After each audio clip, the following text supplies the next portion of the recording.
Hello guys, हमारे YouTube channel पर आपका स्वागत है। अगर आपने अभी तक हमारे चैनल को सब्सक्राइब नहीं किया है और आप हमारे चैनल पर नए हैं तो प्लीज़ चैनल को सब्सक्राइब करें, लाइक करें, कमेंट करें और अपने दोस्तों के साथ शेयर करें। जैसा कि अभी तक सनी ने मुक्ता को बताया, मुझे सगाई भी तुमसे ही करनी है और शादी भी तुमसे ही करनी है, लेकिन मैं कुछ वक्त चाहता हूँ। उस वक्त मैं तुम्हारे साथ मीठी यादें इकट्ठे करना चाहता हूँ, छुप छुप कर मिलना, देर रात तक बातें करना, एक दूसरे की पसंद नापसंद को जानना और उसके हिसाब से काम करना, खुद को एक दूसरे के हिसाब से ढालना, कुछ आदतें अपने पार्टनर से सीख लेना और कुछ उसके लिए छोड़ देना।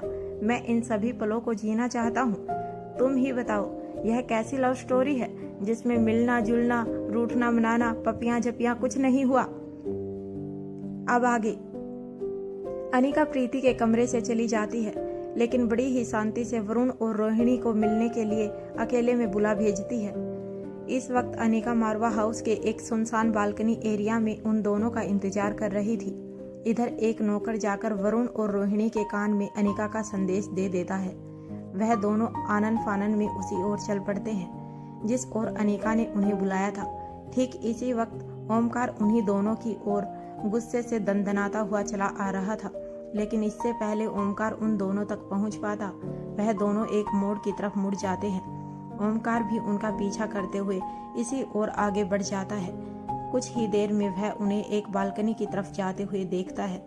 जब ओमकार उनका पीछा करते हुए वहां पहुंचता है तो देखता है कि सामने ही अनिका खड़ी थी और इस वक्त उसकी पीठ दिखाई दे रही थी। वरुण रोहिणी भी उसके पास पहुंचकर वहीं खड़े हो जाते हैं। ओमकार को यह समझने में जरा भी देर नहीं लगती कि अनिका ने ही उन दोनों को बुलाया होगा। अब ओमकार को बड़ी तसल्ली महसूस होती है, क्योंकि वह अच्छी तरह जानता था कि उन दोनों में से किसी की भी हिम्मत नहीं जो अनिका की बात को टाल सके। वह वहीं एक ओर खड़ा होकर चुपचाप सारी बातें सुनने के इरादे से छिप जाता है। अब वरुण और रोहिणी देखते हैं कि अनिका अपने दोनों हाथों को फोल्ड करके विवेकानंद पोज में खड़ी थी। वह बालकनी की ओर चेहरा करके बाहर की ओर देख रही थी। इस वक्त उसकी पीठ वरुण और रोहिणी की तरफ थी। वरुण और रोहिणी एक दूसरे की तरफ देखते हैं और एक दूसरे का हाथों से इशारा करते हैं। तभी रोहिणी वरुण की तरफ अपने हाथ की हथेली दिखाती है, जिसका मतलब था रुको, मैं बात करती हूँ। रोहिणी अनिका से कहती है, कहो बेटा, हमें इस तरह अकेले में बुलाने की क्या खास वजह है? क्या हमसे कोई भूल हुई? अनिका उन दोनों की तरफ मुड़ती है और अपने हाथ नीचे करते हुए कहती है, प्रीति, यह सगाई क्यों नहीं करना चाहती? आप दोनों तो अच्छी तरह जानते ही होंगे। अनिका की बात सुनते ही वरुण सक पकाते हुए कहता है, नहीं बेटा, हम कैसे जानते होंगे? हम पूरे मन से चाहते हैं कि वह और ओमकार दोनों यह सगाई करें। देखो, हम उनके लिए कितने सारे गिफ्ट भी लेकर आए हैं, यहाँ तक कि सगाई के लिए हीरा जड़ित अंगूठी भी बनवाई है। ऐसा कहकर वह एक डिब्बी अनिका की तरफ बढ़ा देता है। अनिका बिना उसकी ओर देखे आगे कहती है, प्रीति यह बात जान चुकी है कि तुम दोनों उसे बहू के रूप में स्वीकार नहीं करना चाहते। अगर प्रीति इस सगाई के लिए नहीं मानी तो तुम्हारा सामना इस बार करण गुलेरिया से नहीं बल्कि मेरे साथ होगा। अनिका की यह बात सुनते ही वरुण और रोहिणी दोनों एक दूसरे की तरफ देखने लगते हैं। दोनों ही अच्छी तरह से जानते थे कि करण ने उन्हें जीने भर के लिए छोड़ दिया है, लेकिन अनिका उन्हें मरने के लायक भी नहीं छोड़ेगी। अनिका बड़ी ही शांति से अपने काम को अंजाम देती थी, लेकिन उसका परिणाम बेहद घातक होता था। ऐसे कई नमूने वरुण और रोहिणी अपनी जिंदगी में देख चुके थे। अब रोहिणी कहती है, नहीं बेटा, ऐसी कोई बात नहीं है। अगर प्रीति को ऐसी कोई गलतफहमी है तो हम खुद उसे मनाएंगे, हम खुद उसे समझाएंगे कि हमें इस सगाई और शादी से कोई दिक्कत नहीं। अनिका 2 कदम आगे बढ़ती है और दोनों की आंखों में आंखें डालकर देखते हुए कहती है, यदि ऐसा हो तो वही आप दोनों के लिए अच्छा है। आप लोगों के पास ज्यादा वक्त नहीं है, प्रीति इस वक्त अपने कमरे में ही है। ऐसा कहकर अनिका वहां से चली जाती है। अब अनिका के वहां से चले जाने के बाद वरुण रोहिणी से कहता है, भाग्यवान, यह मुसीबतें तो खत्म होने का नाम ही नहीं ले रही। अब रोहिणी कहती है, कहाँ तो हम अपनी इनकम को 5% बढ़ाने के बारे में सोच रहे हैं, कहाँ यह प्रीति हमारी जिंदगी पर ग्रहण लगाने के इरादे से ही बैठी है। वरुण कहता है, जब से यह लड़की हम लोगों की जिंदगी में आई है सब कुछ उल्टा पुल्टा होता जा रहा है। रोहिणी कहती है, आप सही कहते हैं, अभी अपनी इनकम इंक्रीज करने के लिए हमें उसे मनाना होगा, इसी में हम दोनों की भलाई है। वरुण कहता है, हाँ हाँ जानता हूँ, चलो इससे पहले कि ज्यादा देर हो जाए हमें उसे इस सगाई के लिए राजी करना होगा। इतना कहकर वह दोनों प्रीति के कमरे की ओर चल पड़ते हैं। ओमकार के मन में आता है कि वह अपने माता पिता का रास्ता रोक ले और उन्हें अच्छी अच्छी खरी खोटी सुनाए, लेकिन कुछ सोचकर उसके पैर अपने आप ही रुक जाते हैं और वह उनके पीछे पीछे जाने का निश्चय करता है। वह जानना चाहता था कि उसके माता पिता अब वहां जाकर क्या नया कारनामा रचने वाले हैं। वह सच में प्रीति को मनाने की कोशिश करेंगे या उसके जीवन को तबाह करने के लिए और नए गड्ढे खोदने वाले हैं। माँ प्रीति ने खुद को पूरी तरह से शांत कर लिया था और मन ही मन खुद को यह समझाने की पूरी कोशिश भी कर चुकी थी कि जिंदगी में हर वह चीज हमें हासिल हो जिस पर हमारा हक है, यह जरूरी नहीं है। प्यार की परिणति हमेशा शादी ही हो, यह तो बिल्कुल भी नहीं। ओमकार के साथ मैंने जितना भी वक्त बिताया वह मेरी जिंदगी का सबसे खूबसूरत वक्त था, लेकिन अब मुझे धीरे धीरे उसके बिना रहने की आदत डालनी होगी और उसके सामने अपने आप पर नियंत्रण रखना होगा। मुझे हर सूरत में ओमकार से दूर रहना होगा। यह दूरियां ही हम दोनों के आने वाले कल के लिए बेहतर साबित होंगी। जितना मुश्किल मेरे लिए ओमकार से दूर रहना है, उससे कहीं ज्यादा मुश्किल यह ओमकार के लिए होगा, क्योंकि मेरे पास दूर होने की वजह है, उसके पास मुझसे दूर होने के लिए कोई वजह नहीं। आज अभी जो मैं नीचे करके आई हूँ उसकी वजह से वह मुझे बेहद नाराज होगा और शायद इस गलती के लिए वह मुझे जिंदगी भर कभी माफ भी ना कर सके, लेकिन उसकी इसी नाराजगी का फायदा उठाकर मुझे आगे बढ़ना होगा।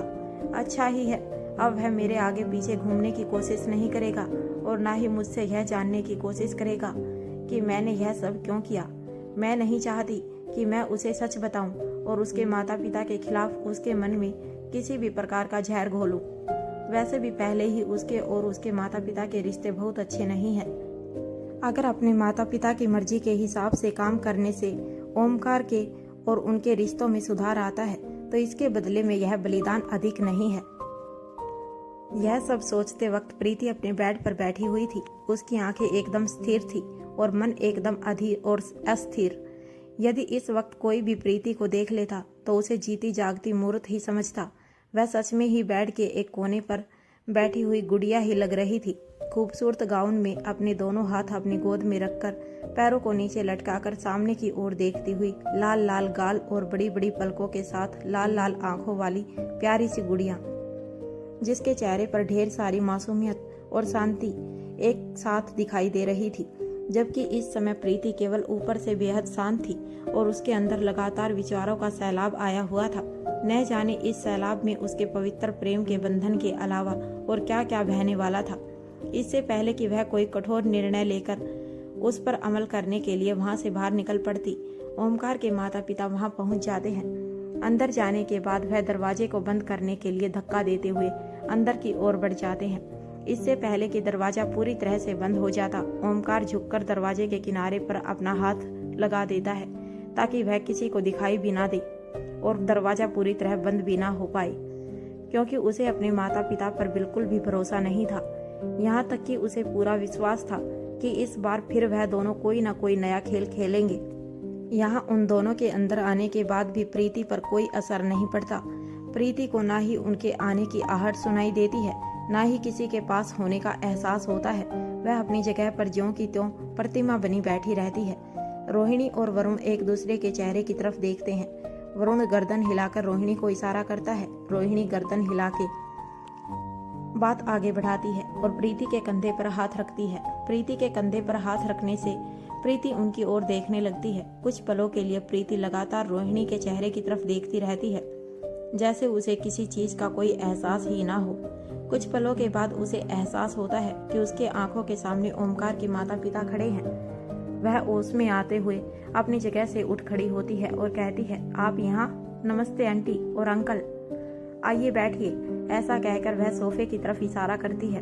अब रोहिणी कहती है, हमें यह झूठ मूठ का मान सम्मान नहीं चाहिए। उसकी बात सुनते ही प्रीति के चेहरे पर हैरानी आ जाती है। तभी रोहिणी अपनी बात को आगे बढ़ाते हुए कहती है, इसमें इतना हैरान होने वाली कोई बात नहीं है। अगर तुम हमें मान देना चाहती हो, हमें मम्मी पापा कहकर बुलाओ। हम यहाँ कितने मन से आए थे कि आज हमारे बेटे की सगाई उस लड़की के साथ है जिसे वह बेहद प्यार करता है। तभी रोहिणी की बात को पूरा करते हुए वरुण बोलना शुरू करता है। उससे भी ज्यादा खुशी हमें इस बात की थी कि वह लड़की भी हमारे बेटे से बेइंतहा प्यार करती है। बड़े खुश नसीब होते हैं वह जोड़े जो प्रेम के बंधन में बंधने के बाद शादी की जिम्मेदारियों तक पहुंच पाते हैं। बेटी, तुम्हारा एक निर्णय हम सभी की जिंदगी में भारी तबाही लेकर आएगा।